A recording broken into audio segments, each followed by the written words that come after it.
বা জিদ্দার একটা exclusive insider update নিয়ে চলে এসেছি।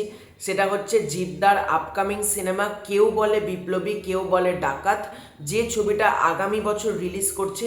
এই ছবির ফার্স্ট লুক পোস্টার কবে আসতে চলেছে এবং তার পাশাপাশি এই ছবিটা কবে নাগাদ রিলিজ করার প্ল্যানিং করছে মেকার্সরা, সব কিছু আজকের এই ভিডিওতে জানাবো। এবং মেকার্সের উদ্দেশ্যে আমার কিছু কথাও আছে যেগুলো আমার ব্যক্তিগতভাবে পছন্দ হয়নি। তো সবার ফার্স্টে যদি বলি ফার্স্ট লুক পোস্টার কবে আসছে, তো তার আগে একটা ছোট্ট অনুরোধ করব, চ্যানেলে নতুন হয়ে থাকলে চ্যানেলটাকে সাবস্ক্রাইব করে দাও এবং ভিডিওটা ভালো লাগলে লাইক করো, কমেন্ট করো। তো প্রথমেই যদি বলি ফার্স্ট লুক পোস্টার কবে আসছে, তার আগে তোমাদেরকে জানতে হবে এই ছবির শুটিং কবে থেকে শুরু হচ্ছে।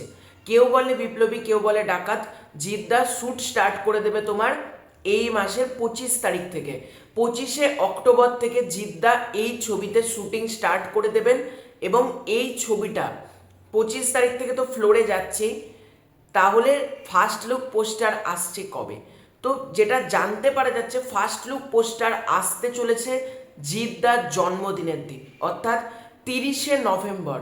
30শে নভেম্বরই কিন্তু এই ছবির তরফ থেকে একটা ফার্স্ট লুক পোস্টার মেকার্সরা আউট করতে চলেছে। এবং তোমাদেরকে বলছি এই ছবিতে জিদ্দার অনেকগুলো লুক থাকতে চলেছে, মানে শুধুমাত্র জিদ্দা একটা লুক এরকম কিন্তু না। কারণ দেখো, বিপ্লবী অনন্ত সিংহ যারা সেই সময়ের ব্যাকড্রপ করেছে, একটা বাংলাদেশের গল্প, চট্টগ্রামের গল্প, সেই সময় কিন্তু অনন্ত সিংহ বিভিন্ন রকম ছদ্মবেশ ধারণ করে ব্যাংক ডাকাতি করতো। অনেকটা তোমরা বলতে পারো বহুরূপীর মতন, মানে বহুরূপী যেটা রিলিজ করলো উইন্ডোজের, যে শিবুদা নানা রকম সেই ভেষ ধারণ করছে দিয়ে ব্যাংকে ঢুকছে, অনেকটা তোমরা সেই রকম বলতে পারো। জিদ্দাও কিন্তু নানা রকম লুকে আমরা দেখতে পারবো, কখনো বড় চুল বড় দাড়ি, কখনো ছোট চুল ছোট দাড়ি, কখনো গোপ আছে দাড়ি নাই, মানে এটা সম্পূর্ণ এটা আমার বললাম, মানে নানা রকম লুকে তোমরা জিদ্দাকে এই ছবিতে পেতে চলেছে। এবং জিদ্দার যেটা ফার্স্ট লুক পোস্টার আসবে 30শে নভেম্বর, এখনো পর্যন্ত যেটা আমি জানতে পারছি, সেইটা আসার পর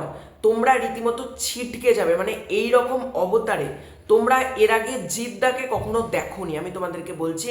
এবং জিদ্দা এই মানুষটা তো কমার্শিয়াল জগৎটাকে যেভাবে ধরে রেখেছে, মানে সবাই মানে নর্মাল ফ্যামিলি ড্রামা করতে পারে কিন্তু জিদ্দা করবে না। জিদ্দা করলেও সেটার মধ্যেও একটা মাস এলিমেন্ট থাকবে। এবং কেউ বলে বিপ্লবী কেউ বলে ডাকাত, আমি তোমাদেরকে বলছি এই ছবিটা যদি জিদ্দাকে নিয়ে না করা হতো, পুরো একটা আরবান ওরিয়েন্টেড ছবি হতো। কিন্তু যেহেতু এই ছবিটার সাথে জিত এই নামটা অ্যাসোসিয়েট আছে, এই ছবিতে কিন্তু তোমরা অ্যাকশন ভরপুর পেতে চলেছ। মানে তোমরা সেটা লাঠি খেলা থেকে শুরু করে হ্যান্ড টু হ্যান্ড কম্ব্যাক্টও তোমরা পেতে পারো। এবং এই ছবিটা অ্যাকশনের কাজ করছে তোমরা জানো জেলারের কেভিন কুমার এবং স্টান্ট সিভা কিন্তু কাজ করছে অ্যাকশনের দিক দিয়ে। এবার যদি আসি এই ছবির রিলিজ ডেট কবে, এই ছবির রিলিজ ডেট যেটা এখনো পর্যন্ত জানতে পারা যাচ্ছে সেটা হচ্ছে 15ই অগাস্ট 2026। এবার এখানেই আমার প্রবলেম, কেন জিদ্দা ঈদে আসতে পারতো না? মানে প্রোডাকশন হাউস, এটা তো জিদ্দা থেকে বেশি মানে রয়েছে নন্দী মুভিজের।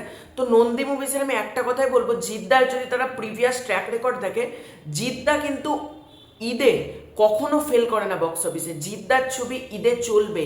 আর একটা ট্যাগলাইনই হয়ে গেছে কিন্তু, ঈদ মানে জিত আর জিত মানে হিট। তোমরা চেঙ্গিস দেখো, তোমরা রাভান দেখো, তোমরা সুলতান দেখো, তোমরা শেষ থেকে শুরু দেখো, কোনো ছবি বক্স অফিসে কম কালেকশন করেছে, কোনোটা বেশি করেছে, কিন্তু ব্যবসায়িক দিক থেকে কিন্তু প্রতিটা ছবি লাভবান।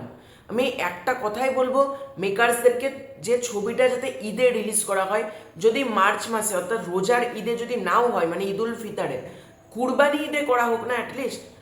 মানে জিদ্দা ঈদে আসছে না, মানে আবারও কোথাও গিয়ে ঈদ ফাঁকা ফাঁকা।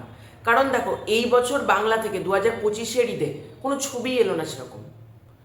আর তার আগের বছর মির্জা এসেছিল যদিও বা, মানে জিদ্দা এলে যে মাহলটা ক্রিয়েট হয় না ঈদের সময়, সেটা কিন্তু অন্য যারই ছবি আসুক না কেন সেই মাহলটা ঈদে তৈরি হয় না। তো আমি একটা কথাই মেকার্সদেরকে বলবো, ছবিটা 15ই অগাস্ট যে আপনারা ভাবছেন, এটাকে পিছিয়ে মানে এগিয়ে অন্তত পক্ষে ঈদে করা হোক না। তো দুর্গাপুজো, জিদ্দা তো বহু বছর দুর্গাপুজোতেও আসেনি, দুর্গাপুজো করা হোক না। 15ই আগস্টে বাংলা ছবি খুব একটা ওয়ার্ক করে না। ধূমকেতু এক্সট্রা অর্ডিনারি হাইপ ছিল, দেব শুভশ্রী এতদিন বাদ আসছে, সেটার জন্য ছবিটা চলেছিল বক্স অফিসে। কিন্তু বাংলা ছবি কিন্তু 15 আগস্টের টাইমে একটু মার খায়। 15 আগস্টের সময় থেকে আমার মতে ঈদ অথবা দুর্গাপুজো এই দুটো টাইমকে মেকার্সরা টার্গেট করুক, সেটা সব থেকে বেস্ট হবে। এবং আর একটা কথা প্রোডাকশন হাউসকে আমার বলার আছে, এই ছবিটার নাম কেউ বলে বিপ্লবী কেউ বলে ডাকাত, এই নামটা চেঞ্জ করা হোক। কারণ 2026 সালে দাঁড়িয়ে এত বড় নাম, যদি নামটাই এত বড় হয় না, দর্শকদের মধ্যে কোথাও গিয়ে কানেক্ট করতে একটু অসুবিধা হবে। তাই আমি একটা কথাই বলবো, রিলিজ ডেটটা ঈদে অথবা দুর্গাপুজোতে করা হোক। এবং কেউ বলে বিপ্লবী কেউ বলে ডাকাত না করে যদি বাংলার রবিনহুড বা বিপ্লবী ডাকাত, ডাকাত বিপ্লবী, বিপ্লবী নাকি ডাকাত, চট্টগ্রামের রবিনহুড, বাংলাদেশের রবিনহুড বা অনন্ত সিংহ, এই টাইপের নাম করে ছবিটা আনা, অর্থাৎ কেউ বলে বিপ্লবী কেউ বলে ডাকাত, এতটা বড় নাম, এটাকে কমানো হোক। এবং আমি প্রোডাকশনকে আর একটা কথাও বলবো, গ্রাউন্ড লেভেলে সে প্রমোশন করো। মানে যেরকম আজকে দেবদাকে আমরা দেখতে পাচ্ছি বা বুম্বাদাকে দেখতে পাচ্ছি বা উইন্ডোজকে দেখতে পাচ্ছি, গ্রাউন্ড লেভেলে এসে প্রমোশন করো। প্রতিটা জায়গাতে জায়গাতে ইভেন্ট করে ভালোভাবে বড় করে কিন্তু প্রমোশনটা দরকার এই ছবিটার জন্য। তো তোমাদের এই পুরো এন্টার বিষয়টাকে নিয়ে কি মতামত কমেন্ট করে জানিও।